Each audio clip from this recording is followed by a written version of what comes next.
Now, this is Taboo is a new book that just came out by John Entine. Why do blacks do so well at sports and why are we afraid to talk about it? Is now going to be explained by me in terms of brain size expansion. These are the variables that blacks have advantages of in sports if you read Entine's book.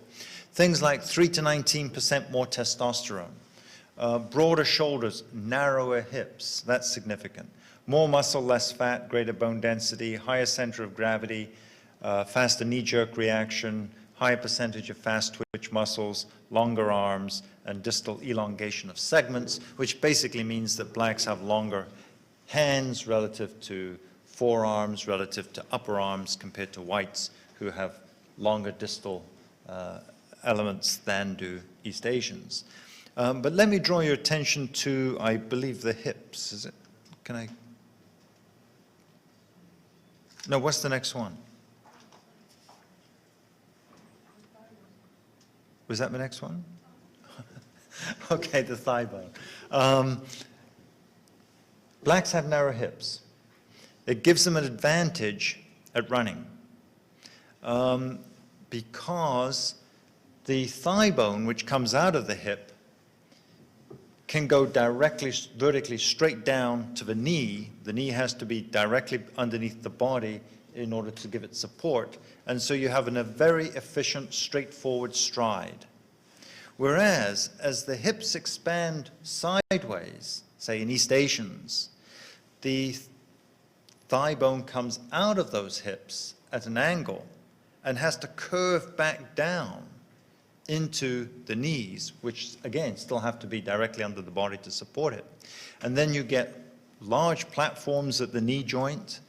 And in fact, if you find a skeleton in your backyard and you call in the police will call in a physical anthropologist, a forensic anthropologist, and it's really quite amazing what they can tell, even just from a thigh bone. Not only will they tell you how old the skeleton is or whether it's a male or a female, but they'll also tell you what race it is. So for those who say race is only skin deep and so on, a forensic anthropologist say, well, you know, you may not be able to tell from the skin, but you can certainly tell from the bones. White bones, East Asian bones, have much more of a curve on them than do black bones.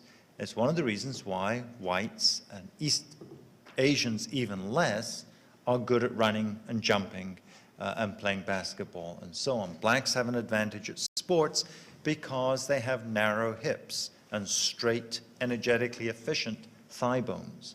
But they have energetically efficient thigh bones and hips because they have smaller brains. The large brain had these cascading effects throughout the body that made locomotion just a little bit less efficient. Now, this is an interesting bell curve because it looks like a bell curve for IQ scores. In fact, it's the bell curve for knee joints.